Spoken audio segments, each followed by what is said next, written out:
Assalamualaikum warahmatullahi wabarakatuh. Salam dan bahagia Bapak Ibu guru hebat. Penghormatan saya kepada Bapak Kepala Sekolah SMP Negeri 4 Bandar Baru, kepada Ibu Wakil Kepala Sekolah SMP Negeri 4 Bandar Baru, kepada guru dan staf atau karyawan SMP Negeri 4 Bandar Baru, saya ucapkan terima kasih karena sudah berkenan hadir untuk mengikuti acara kegiatan diseminasi budaya positif di lingkungan SMP Negeri 4 Bandar Baru. Sebelum kita memulai kegiatan kita pada hari ini, mari sama-sama kita berdoa terlebih dahulu, membaca Al-Fatihah. Berdoa dimulai.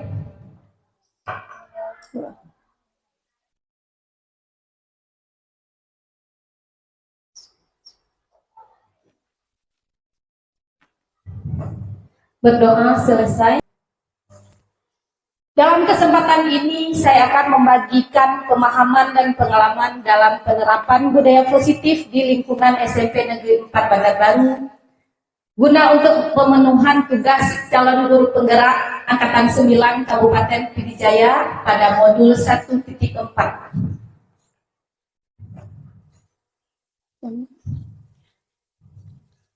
Setelah Ibu Bapak melihat dan mendengar tentang budaya positif tadi, apa kira-kira yang terbersit di dalam pikiran Bapak Ibu? Ada yang berkenan berpendapat? Silahkan.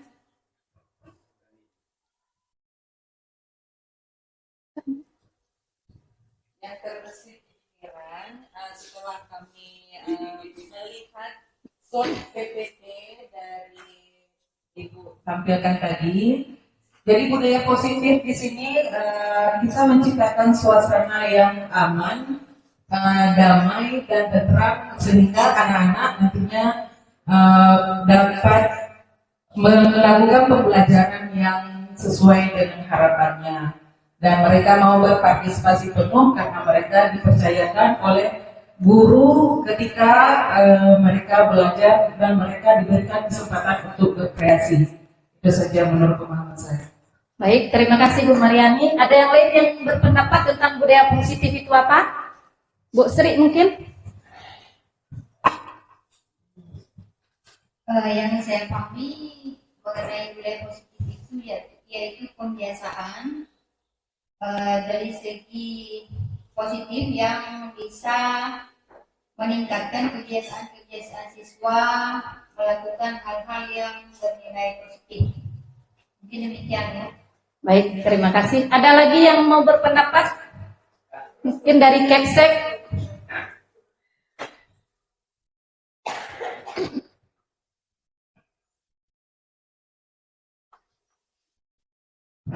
Assalamualaikum warahmatullahi wabarakatuh. Jadi di antara beberapa poin yang telah dipaparkan di atas atau ditulis di atas konsep budaya positif, tadi yang permasalahannya adalah tentang segitiga restitusi. Ini biasanya restitusi menciptakan kondisi bagi murid untuk memperbaiki kesalahan. Kemudian termasuk dalam karakter, baik dalam belajar, maupun dalam lingkungan belajar, maupun dalam lingkungan sekolah, dan termasuk di luar lingkungan. Yang dinamakan segitiga restitusi. Demikianlah singkat untuk jawaban kepada orang. Terima kasih. Baik, terima kasih atas jawabannya. Jadi budaya positif itu kira-kira menurut Bapak Ibu penting tidak kita terapkan di sekolah kita? Iya, saya setuju. Karena budaya positif itu sangat penting kita terapkan di sekolah kita, khususnya di SMP Negeri 4 Bandar Baru. Karena dengan kita memahami budaya positif itu, kita dapat menumbuhkan motivasi intrinsik, khususnya dalam diri siswa di sekolah kita. Bukan hanya tugas kita memperdalam tentang budaya positif, tapi kita juga punya kewajiban untuk menebarluaskan tentang budaya positif kepada seluruh warga sekolah, khususnya murid, ya. Supaya apa? Supaya siswa kita bisa lebih bertanggung jawab dan menjadi siswa yang berbudi pekerti luhur dan berakhlak mulia. Berikut coba kita lihat konsep inti budaya positif ada apa saja. Yang pertama ada perubahan paradigma belajar. Kemudian disiplin positif dan nilai-nilai kebajikan, teori motivasi, keyakinan kelas, kebutuhan dasar manusia, posisi kontrol guru, segitiga restitusi.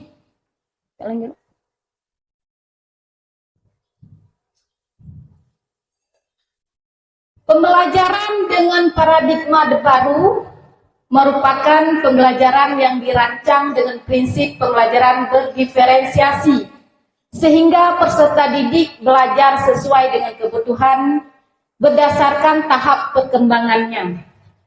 Sebelumnya, Ibu mungkin pernah mendengar istilah pembelajaran berpusat kepada guru atau pembelajaran berpusat kepada murid. Nah, di sekolah kita ini lebih kemana?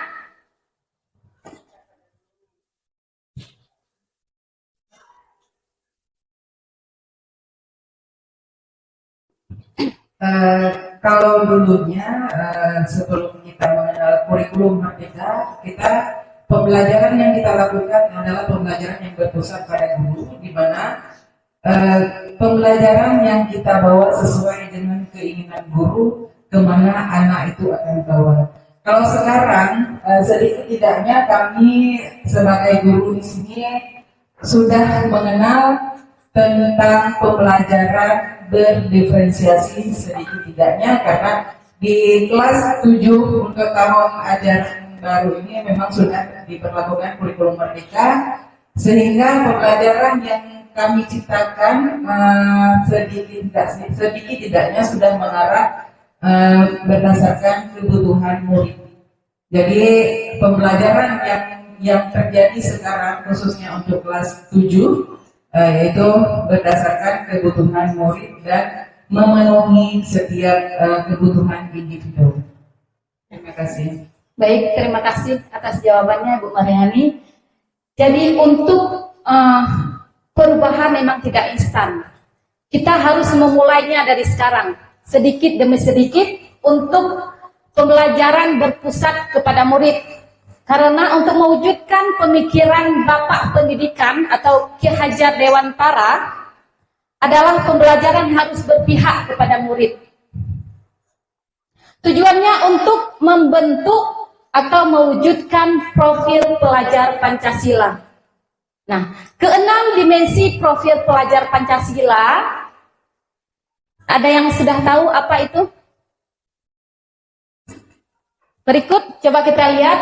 Inilah keenam dimensi profil pelajar Pancasila. Yang pertama, beriman bertakwa kepada Tuhan Yang Maha Esa dan berakhlak mulia. Kemudian yang kedua ada berkebinekaan global. Berkebinekaan global di sini artinya menghargai nilai-nilai kebudayaan dan bergotong royong. Bergotong royong di sini bukan hanya bergotong royong dalam membersihkan lingkungan sekolah atau kelas, tapi bekerja sama atau saling berkolaborasi antara guru dengan murid atau murid dengan murid. Dan berkreatif, bernalar kritis, dan mandiri. Inilah keenam profil pelajar Pancasila yang harus kita wujudkan dalam diri peserta didik kita secara intrinsik. Yang kedua ada disiplin positif. Cara penerapan disiplin yang mengajar anak lebih bertanggung jawab dan menumbuhkan kesadaran diri dengan nilai-nilai kebajikan. Nah, maksud disiplin positif di sini kita harus menumbuhkan di dalam diri anak kesadaran dari dalam, bukan mereka melakukan sesuatu mengharapkan penghargaan, atau mereka melakukan sesuatu biar tidak dihukum misalnya, ya. Tapi motivasi yang ada dalam diri murid itu yang harus kita tumbuhkan kepada murid kita sekarang. Jangan mereka melakukan sesuatu karena menghindari hukuman atau untuk mendapatkan pujian, bukan karena berdasarkan motivasi di dalam diri siswa. Lebih ke arah disiplin diri yang dapat mengontrol diri dalam melakukan suatu tindakan. Dan dapat juga membuat murid memahami dan menyadari berdasarkan motivasi internal, bukan karena paksaan, pujian, dan hukuman. Berikutnya ada nilai-nilai kebajikan. Nilai disepakati bersama lepas dari suku, bangsa, agama, bahasa maupun latar belakang. Contoh nilai kebajikan salah satunya adalah ada di profil pelajar Pancasila. Beriman, bertakwa kepada Tuhan Yang Maha Esa itu merupakan nilai-nilai kebajikan. Dan berakhlak mulia, berkebinekaan global, gotong royong, mandiri, kreatif, dan bernalar kritis. Itu semua merupakan nilai-nilai kebajikan.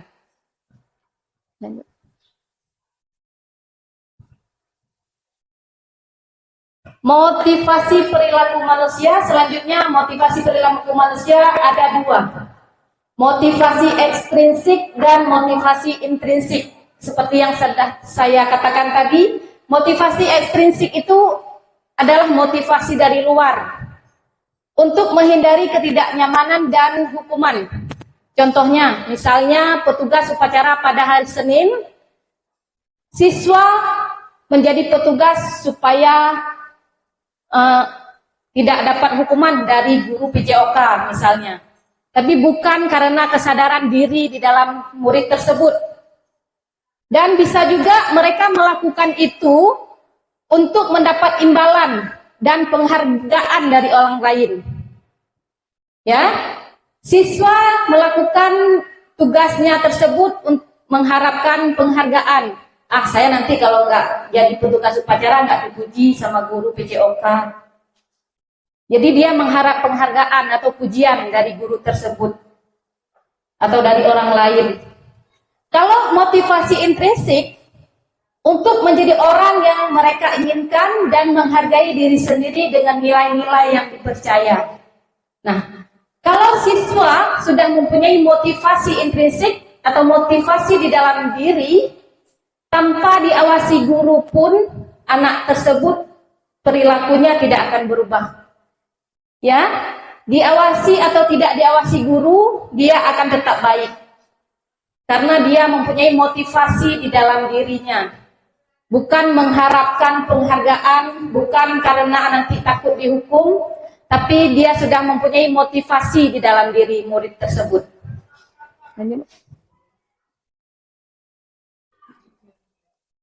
Lanjut. Teori motivasi ada 3. Hukuman, konsekuensi, restitusi. Nah, kalau hukuman itu tidak terencana atau tiba-tiba, berupa hukuman fisik dan psikis.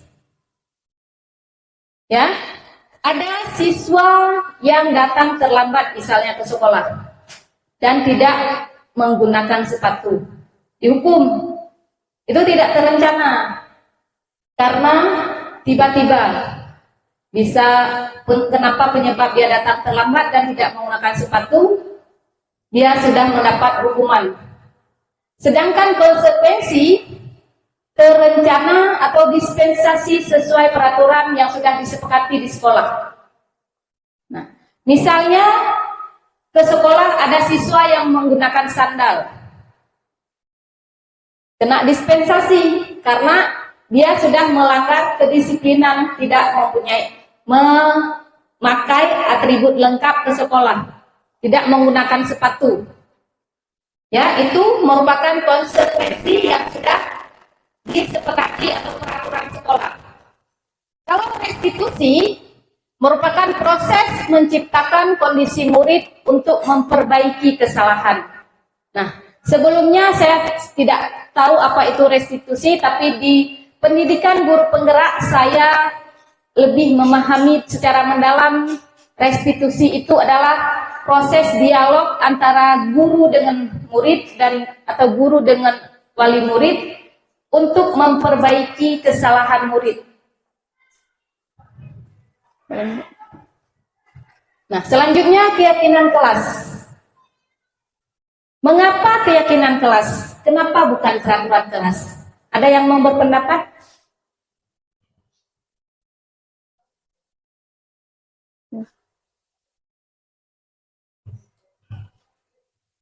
Kalau peraturan kelas itu merupakan suatu peraturan yang ditentukan oleh guru atau pihak sekolah yang tidak berdasarkan persetujuan murid. Kalau keyakinan kelas, suatu kesepakatan yang dilakukan dengan murid sehingga apa yang mereka putuskan nantinya bisa mereka pertanggungjawabkan karena itu merupakan ide atau pemikiran mereka untuk bisa mereka lakukan dan mereka yakin bisa melakukannya. Itu menurut saya. Baik, terima kasih. Ada lain yang berpendapat?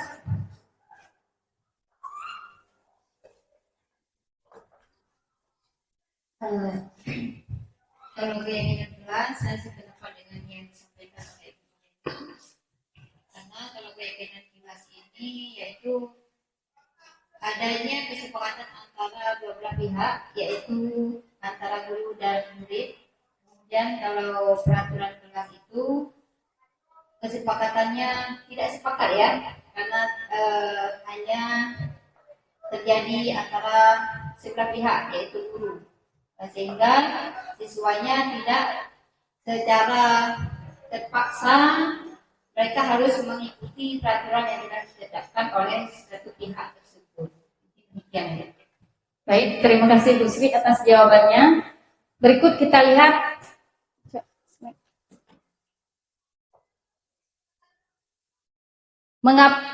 ada pertanyaan pemantik, mengapa kita harus menggunakan helm bila mengendarai kendaraan roda 2?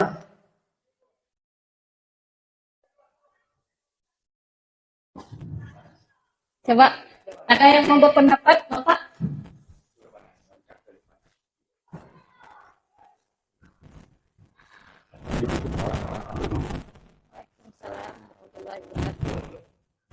Pada kita berkendaraan apabila terjadi kecelakaan terjatuh sehingga kita ada keselamatan di bagian kepala.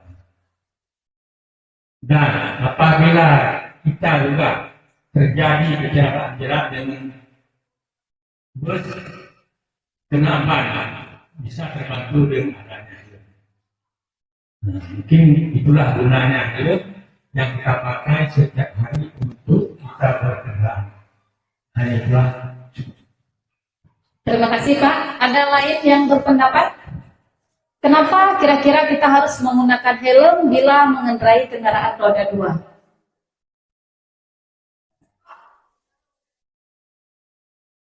Pertama sekali untuk menurunkan resiko dalam perjalanan. Pertama sekali. Yang kedua, kenyamanan ketika kita berkendaraan. Makanya di situ tertulis mengapa kita harus menggunakan itu untuk kenyamanan dan menjauhi daripada risiko dan kita dalam perjalanan. Terima kasih. Baik Pak, terima kasih atas jawabannya. Jadi kenapa kita menggunakan helm itu untuk keselamatan, ya, untuk keselamatan diri kita. Itu merupakan motivasi yang intrinsik, motivasi yang sudah ada di dalam diri kita. Bukan semata-mata kita menggunakan helm biar nanti ditilang di jalan sama Pak Polisi atau untuk mematuhi rambu-rambu lalu lintas. Kalau masih ada pikiran kita menggunakan helm karena takut ditilang, berarti itu motivasi dari dalam diri kita untuk keselamatan kita belum ada. Tapi kalau kita menggunakan helm untuk keselamatan diri kita, itu merupakan motivasi yang sudah ada di dalam diri kita. Ya, Dalam pembentukan keyakinan kelas bersifat lebih abstrak daripada peraturan yang lebih rinci dan konkret. Kemudian keyakinan kelas berupa pernyataan universal. Dan keyakinan kelas senantiasa dibuat dalam bentuk positif. Keyakinan kelas atau sekolah bersifat universal yang mudah diingat, dipahami, dan harus diterapkan di lingkungan sekolah. Nah, keyakinan kelas harus dibuat dengan kalimat positif. Contohnya apa? Kalau misalnya di kelas siswa berantem, bagaimana kita membuat keyakinan kelasnya? Siswa harus saling menghargai dan menyayangi sesama teman. Nah, selanjutnya ada kebutuhan dasar manusia. Kebutuhan dasar manusia adalah segala sesuatu yang kita lakukan untuk mendapatkan apa yang kita inginkan. Seluruh tindakan yang kita lakukan memiliki tujuan tertentu dan semua usaha terbaik yang akan kita lakukan adalah dalam rangka agar kebutuhan dasar kita terpenuhi dengan baik.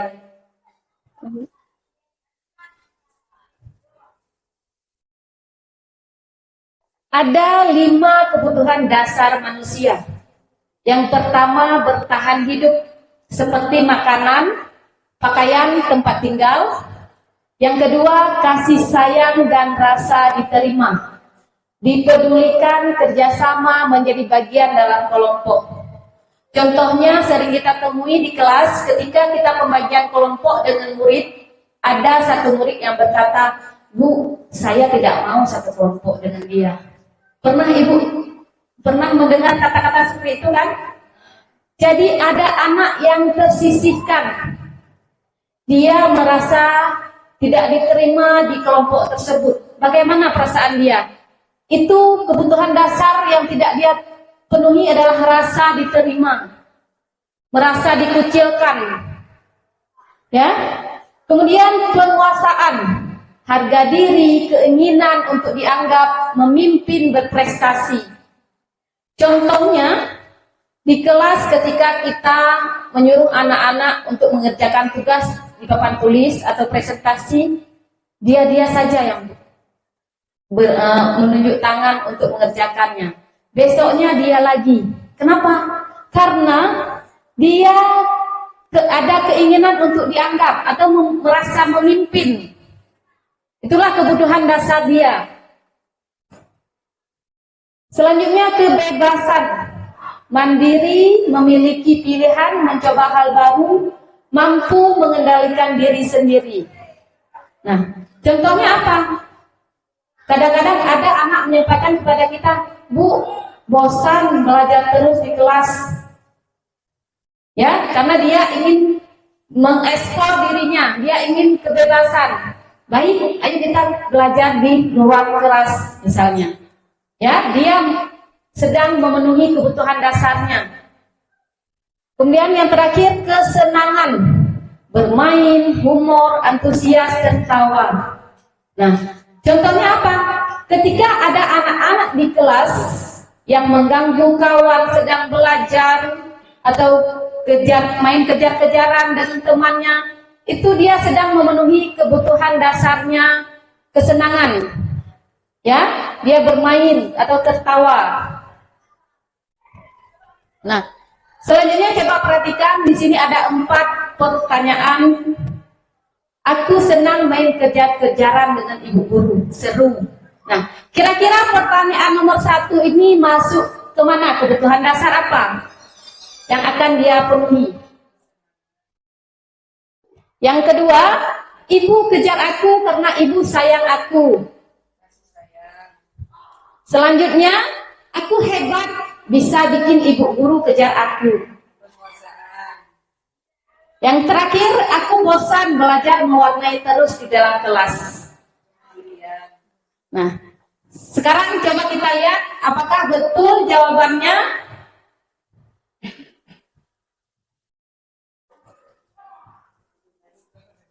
Ya, aku senang main kejar-kejaran dengan ibu guru, seru. Itu merupakan kebutuhan dasar kesenangan yang dia butuhkan. Yang kedua, ibu kejar aku karena ibu sayang aku, cinta dan kasih sayang yang dia butuhkan. Kalau aku hebat kan, bisa bikin ibu guru kejar aku, itu merupakan kebutuhan penguasaan. Dan yang terakhir, aku bosan belajar mewarnai terus di dalam kelas, itu merupakan kebebasan.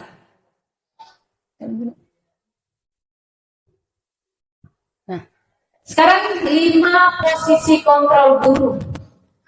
Ada penghukum, pembuat merasa bersalah, pemantau, teman, dan manajer. Nah, di antara kelima posisi kontrol tersebut, di mana posisi yang sering Bapak Ibu lakukan? Ada yang berpendapat? Jujur saja, jangan ada dusta di antara kita. Kalau saya sendiri, saya sering berada di posisi penghukum dan pemantau. Mungkin ada ibu guru yang berpendapat sering berada di posisi mana kira-kira? Bu Sri? Saya teman. Teman? Baik. Ada lagi yang berpendapat? Paulin, sering berada di posisi mana kira-kira?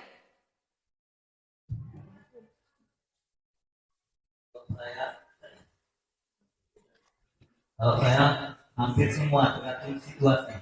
Ya. Kalau saya lagi nggak pas, itu lebih kepada penentu.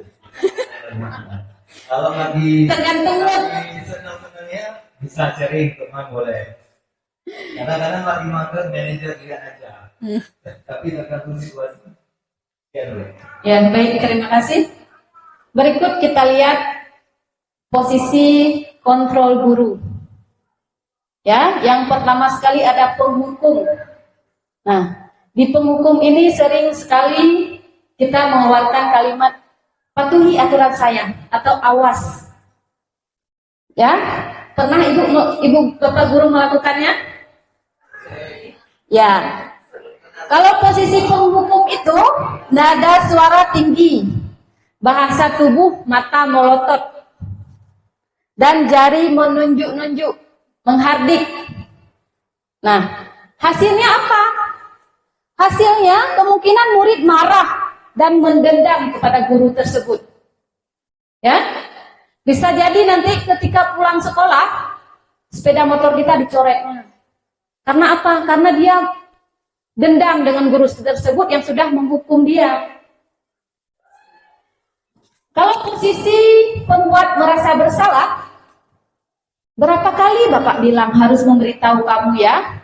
Kamu selalu saja mengecewakan Bapak. Nah, kalau di posisi ini biasanya guru bersuara lebih lembut.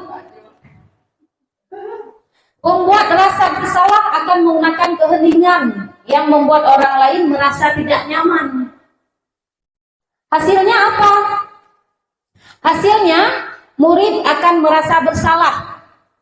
Bersalah telah mengecewakan ibu bapak guru. Murid akan merasa menjadi orang yang gagal dan tidak sanggup membahagiakan orang lain. Nah, kalau di posisi teman, ayo dong ikut aturan sekolah, tolong bantu ibu sekali ini ya. Ya sudah, tidak apa-apa, lain kali jangan berbuat seperti ini lagi ya. Nah, kalau posisi teman, dari nada suaranya lebih ramah, akrab, dan sambil bercanda. Bahasa tubuh merapat ke anak, mata sambil tersenyum jenaka. Hasilnya apa? Hasilnya, murid akan merasa senang dan akrab dengan guru tersebut. Ini termasuk dampak yang positif. Hanya saja, di sisi negatifnya, murid menjadi tergantung pada guru tersebut. Nah, kalau mengajar dengan guru tersebut, murid akan mematuhi. Tapi, kalau tidak ada guru tersebut, murid tidak akan mengikuti perintah guru lain. Karena apa? Karena dia sudah bergantung kepada satu orang guru. Ya? Jadi ada dampak negatifnya juga di posisi ini. Kalau di posisi pemantau, Kamu sudah melanggar peraturan sekolah. Kamu tahu konsekuensinya. Setelah upacara, kamu harus membeli atributnya. Jangan diulangi. Nah, dari nada suara datar, bahasa tubuh formal. Ya, hasilnya murid memahami konsekuensi yang harus dijalankan karena telah melanggar salah satu aturan sekolah. Jadi, murid bisa menerimanya karena dia sudah melanggar. Yang terakhir ada posisi manajer. Apa kamu tahu kesalahan kamu? Kira-kira bagaimana kamu memperbaikinya? Nah, dari nada suara tulus, bahasa tubuh tidak kaku, mendekat ke murid. Hasilnya, murid lebih bisa menerima dan tidak mendendam kepada guru tersebut. Karena dia bisa mencari solusi bersama gurunya dalam menyelesaikan permasalahannya. Ya, yang selanjutnya coba segitiga restitusi. Segitiga restitusi ini merupakan proses dialog antara guru dengan murid dalam memperbaiki permasalahan murid. Ya, ada 3 tahapan dalam segitiga restitusi. Yang pertama, menstabilkan identitas, validasi tindakan yang salah, menanyakan keyakinan. Nah, di tahap menstabilkan identitas, berdasarkan prinsip membuat kesalahan adalah bagian dari proses pembelajaran, sehingga menggeser identitas gagal ke identitas sukses. Ya, di tahap ini guru biasanya mengajak murid untuk menggali permasalahannya terlebih dahulu. Apa yang dibutuhkan murid? Berbuat salah itu wajar, tidak ada manusia yang sempurna. Itu contoh kalimat yang sering diungkapkan guru dalam tahap menstabilkan identitas. Di tahap validasi tindakan yang salah, berdasarkan prinsip setiap perilaku berupaya memenuhi suatu kebutuhan tertentu, guru akan menggeser dari pemikiran stimulus respon menjadi proaktif, sehingga mengenali dan mengakui kebutuhan murid akan memperbaiki hubungan dengan murid. Nah, biasanya di tahap ini kita sering melakukan atau mengucapkan kalimat, padahal kamu bisa melakukan yang lebih buruk daripada ini ya. Kamu pasti punya alasan kenapa kamu melakukannya. Nah, di tahap validasi tindakan yang salah, kita menggali kesalahan siswa. Kita mencari tahu kenapa dia bisa melakukan kesalahannya tersebut. Pasti ada penyebabnya, pasti ada alasannya.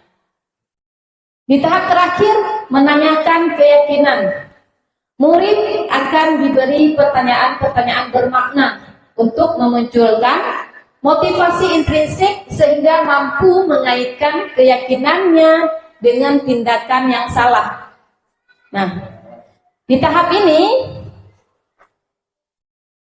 guru sering atau akan mengucapkan kalimat keyakinan kelas apa yang sudah kita sepakati, yang kamu lakukan sudah sesuai belum dengan keyakinan kelas kita? Kamu mau jadi orang seperti apa? Nah, di tahap ini kita mengaitkan keyakinan kelas yang sudah dilanggar atau keyakinan kelas yang sudah disepakati bersama. Ya, kira-kira nanti dengan kita mengaitkan keyakinan kelas, siswa bisa mencari atau mendapatkan solusi dari permasalahannya. Berikut ada contoh penerapan segitiga restitusi pada tugas saya di modul 1.4 demonstrasi kontekstual. Skenario dari mata kamu marah-marah dengan juga ya dulu kalau saya kalau kamu ngalah. Kalau ibu di posisi kamu, ibu juga akan melakukan hal yang sama. Lalu kamu melakukan apa saja semasa pulang. Yang dilihat di saya bertukar. Mengapa kamu melakukan itu? Ya, belum bisa saya diam. Ya, kita sudah saya berbaik. Saya kan sudah bekerja keras menyelesaikan juga. Saya juga tidak mau berusaha sendiri. Bu Guru memaklumi hal itu. Kita juga mengapresiasi walaupun soleha marah tidak sampai memukul Najwa. Nah, sekarang coba kita pikirkan bersama, apakah tindakan soleha sesuai dengan keyakinan kelas kita? Lalu menurut soleha, keyakinan kelas apa yang sudah dilanggar? Berikut penyelesaian masalah melalui tahapan segitiga restitusi. Apakah kamu tahu kenapa ibu panggil ke kantor? Ya. Abah, ibu tahu tadi kamu terlambat datang ke sekolah. Iya kan? Iya, Bu. Coba kamu ingat sudah berapa kali kamu terlambat datang ke sekolah? Abah, sekarang kita cari solusinya. Sebelum saya tutup kegiatannya, ada yang mau bertanya, Bapak Ibu Guru? Baik, atas kesempatannya untuk diizinkan bertanya. Di sini kami sudah melihat ada beberapa posisi kontrol yang memang harus dilakukan oleh guru. Kami masih penasaran, kan ada posisi kontrol yang kita harus memposisikan diri di mananya? Apakah di penghukum, pemantau, manajer, teman, atau pembuat rasa bersalah? Dari beberapa posisi tersebut, kira-kira yang memang idealnya kita sebagai guru di posisi mana?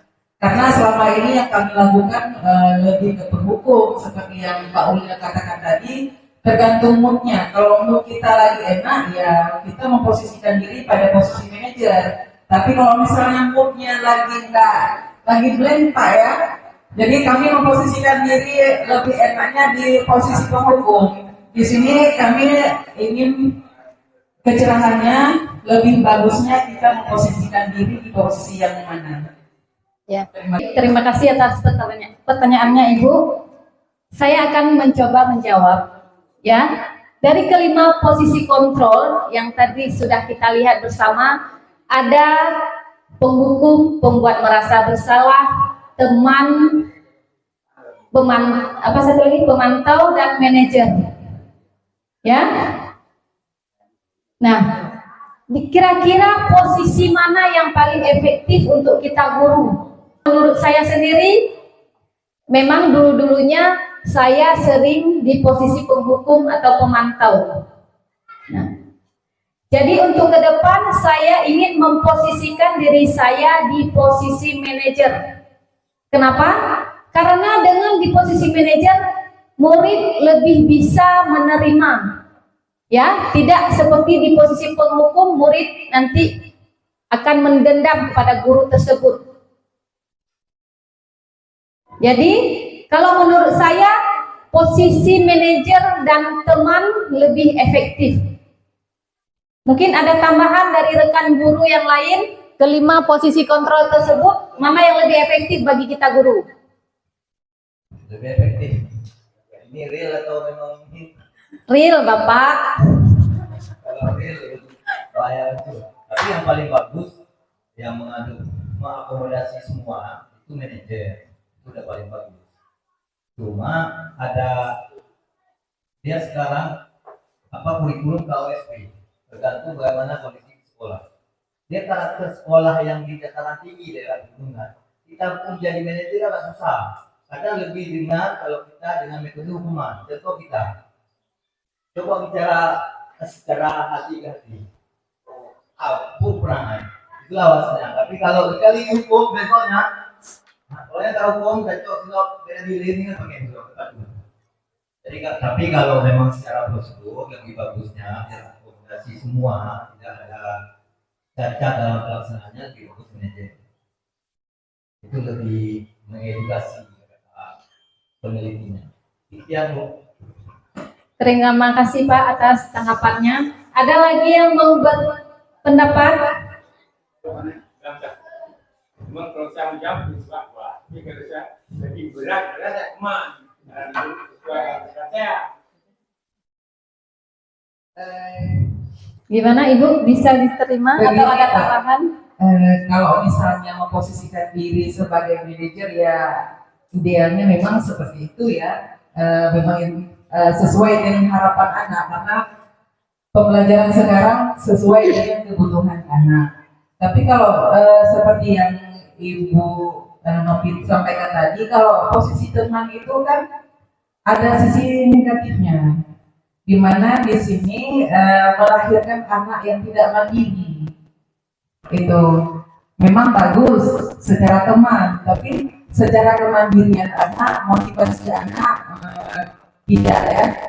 Makanya saya lebih bingung juga seperti yang Pak Uli sampaikan. Realitanya memang kalau misalnya kita memposisikan diri sebagai manajer, sepertinya Berat. tidak jalan karena kondisi anak yang memang sesuai dengan kodrat alam, ya, kodrat zamannya juga mendukung. Makanya kadang-kadang kita bingung dalam memposisikan diri. Itu saja mungkin dari saya tanggapannya. Terima kasih Pak. Bu, ada lagi yang mau berpendapat atau bertanya? Dipersilakan. Saya mencoba menanggapi mengenai posisi kontrol ya. Ya. Saya seidi dengan Pak Nas ya. Saya lebih memposisikan diri pada teman. Nah, karena apa? Karena menurut saya perhatikan di lingkungan sekolah kita, anak-anak atau murid kita itu lebih ingin diberi perhatian, ya. Nah, jadi kalau kita posisikan diri sebagai teman dengan mereka lebih berani mengungkapkan rasa yang ingin mereka curahkan, ya. Karena siswa kita di sini posisinya ingin lebih mencari perhatian dari kita. Nah, kalau kita posisikan diri sebagai manajer, mereka tidak berani mengungkapkan rasa yang mereka alami. Mungkin begitu. Dengan memposisikan sebagai teman, kita lebih mudah mengajak mereka untuk mengikuti peraturan yang kita tetapkan. Mungkin demikian. Ya. Baik, terima kasih Bu atas tanggapannya. Jadi seperti yang saya bilang tadi, posisi teman itu ada sisi positif dan sisi negatifnya. Ya. Seperti Bu Sri bilang, sisi positifnya memang lebih ya, kita lebih bisa dekat dengan murid dalam merangkul dia sebagai teman. Tapi posisi negatifnya, anak-anak jadi bergantung kepada guru tersebut. Ketika Bu Sri mengajar anak-anak nurut semuanya, mau mengerjakan tugas. Kenapa? Karena Bu Sri menganggapnya sebagai posisi teman. Tapi ketika Bu Sri berhalangan hadir ke sekolah, digantikan sama Bu Hera. Ketika Bu Hera masuk menggantikan pelajaran Bu Sri, anak-anak tidak mau mendengar dan tidak mau mengikuti apa yang disuruh sama Bu Hera. Kenapa? Karena posisi yang Bu Hera ambil mungkin bukan sebagai teman. Ya, jadi itu sisi negatifnya di posisi sebagai teman. Anak-anak bergantung kepada satu guru. Kalau guru yang mereka sukai disuruh, mereka mau apa saja. Tapi ketika disuruh sama guru lain, mereka nggak open. Jadi itulah sisi negatifnya dari posisi kontrol sebagai teman. Ya, ada sisi negatif dan sisi positifnya. Ada yang mau menambahkan? Saya tambahkan sedikit tentang posisi manajer ya. Saya menuntun anak supaya bisa menjadi anak yang bisa memimpin kepemimpinan dalam proses belajar mengajar. Jadi dalam posisi manajer kita berperan di sini, peran kita sebagai guru yaitu menuntun anak untuk lebih mandiri, lebih bisa menjadi dirinya sendiri, bisa mengambil keputusan dan bisa memperbaiki kesalahannya sendiri tanpa harus dicari solusi oleh gurunya. Gurunya hanya memberikan pertanyaan-pertanyaan yang berbobot yang memang mengarahkan anak untuk bisa mencari solusinya sendiri. Dan saya rasa kalau misalnya kita sudah berada di posisi tersebut dan bisa memerankan posisi manajer, saya rasa untuk anak akan lebih mencari kita untuk curhat, dan mereka akan percaya sama kita kalau misalnya kita sudah menjadi guru yang profesional, memposisikan diri sebagai posisi manajer. Itu saja yang dapat saya tambahkan. Terima kasih. Terima kasih atas tambahannya atau tanggapannya. Mungkin cukup di sini kegiatan diseminasi penebaran budaya positif di lingkungan sekolah SMP Negeri 4 Bandar Baru. Dalam menerapkan program disiplin positif, hendaklah guru memiliki standar kepribadian profesional dan sosial yang baik, di mana guru mampu merefleksikan dirinya dalam posisi kontrol saat ini. Bagaimana perjalanan dirinya sebagai among atau manajer yang menuntun murid-muridnya menjadi insan yang mandiri, merdeka, dan bertanggung jawab. Bagaimana perasaan Bapak Ibu setelah mengikuti diseminasi tentang budaya positif hari ini?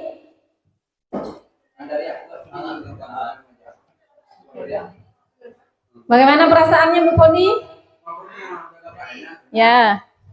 Dengan materi yang Bu Novi,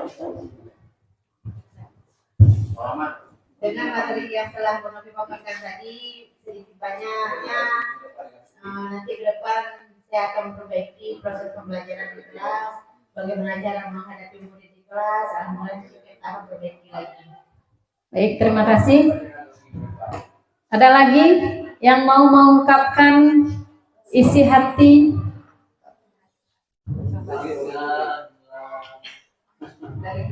Dari kepala sekolah mungkin bagaimana Pak? Enggak, perasaan Bapak setelah mengikuti kegiatan diseminasi hari ini bagaimana perasaannya? Terima kasih kepada Ibu Pipi. Saya sudah pantau dari awal sampai berakhir. Saya melihat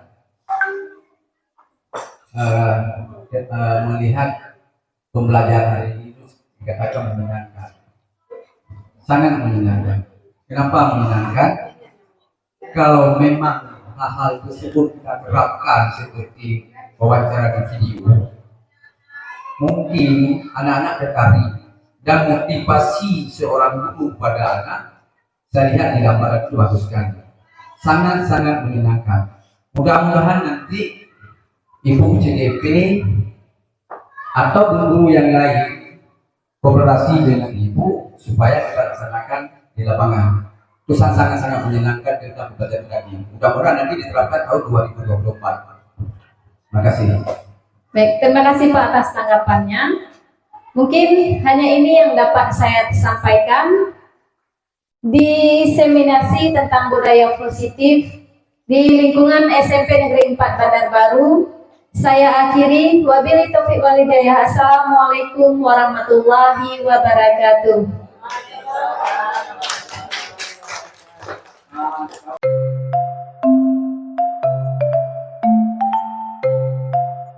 Assalamualaikum warahmatullahi wabarakatuh.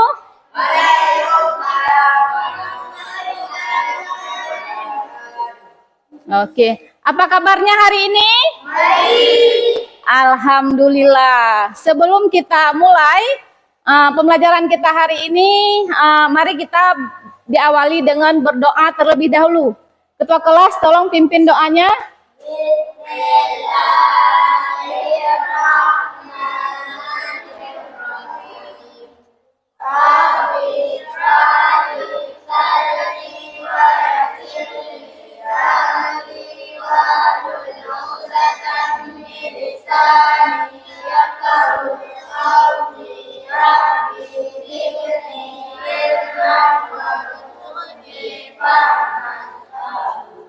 Oke, terima kasih Ketua Kelas sudah memimpin doa kita hari ini. Jadi kita hari ini akan membuat keyakinan kelas. Ya, sebelumnya sudah tahu apa itu keyakinan kelas? Sudah? Apa itu keyakinan kelas? Keyakinan kelas itu sama juga dengan pengaturan kelas atau komitmen sekolah, ya. Jadi di kelas kita juga harus membuat keyakinan kelas. Keyakinan kelas itu kita sepakati bersama. Kita ambil bersama keyakinannya, di mana nanti kalian akan melaksanakan dan mengindahkan keyakinan kelas yang kalian buat bersama-sama. Ya, contohnya keyakinan kelas apa? Iya, keyakinan kelas itu dibuat supaya kita nantinya sepakat akan melakukannya bersama-sama. Dan usahakan jangan ada kata-kata negatif. Tahu kata-kata negatif apa? Seperti jangan, tidak boleh. Ya. Jadi contohnya misalnya kita sesama teman jangan bertengkar. Jangan kita tulis jangan bertengkar. Jadi usahakan keyakinan kelas itu dibuat dengan kalimat-kalimat yang baik, kalimat-kalimat positif. Contohnya misal sesama teman kita harus saling menghargai dan saling menyayangi. Ya, jadi bisa kita buat saling menghormati, saling menghargai, dan saling menyayangi. Itu contoh keyakinan kelas. Kata-kata yang akan kita sepakati nanti adalah kata-kata yang nilainya positif. Ya? Paham? Oke. Nanti akan Ibu bagikan stick note ini 1 lembar 1 orang.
Berarti keyakinan kelas kita datang tepat waktu. Ya, saling menghargai sesama teman. Sopan santun kepada guru. Kemudian saling menghormati dan menghargai. Membersihkan lingkungan sekolah dan menjaga kebersihan kelas. Bertanggung jawab. Ya, ini adalah keyakinan kelas yang kita sepakati bersama, yang nantinya akan kalian lakukan dengan sadar-sadarnya kalian. Ya, kita akan mengindahkan keyakinan yang sudah kita buat hari ini.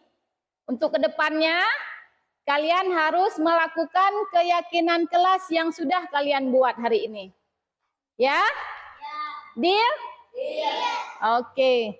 Terima kasih. Jadi kita harus mengindahkan keyakinan kelas yang sudah kita buat hari ini. Ya?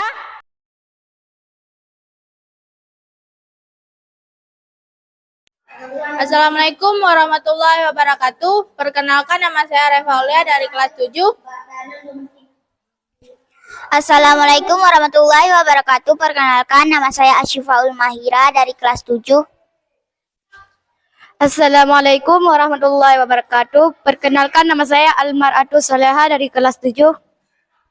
Assalamualaikum warahmatullahi wabarakatuh. Kenalkan, nama saya Muhammad Abdullah dari kelas 7.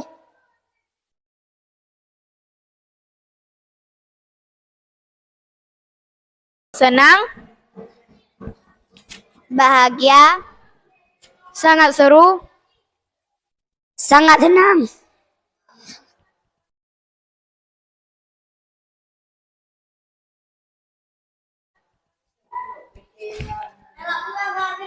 penting, Sangat penting. menurut saya penting, Penting.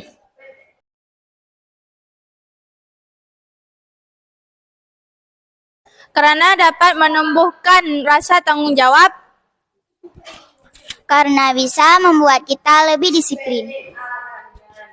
karena dapat membuat kita menghargai orang lain. Agar membuat kita lebih baik lagi.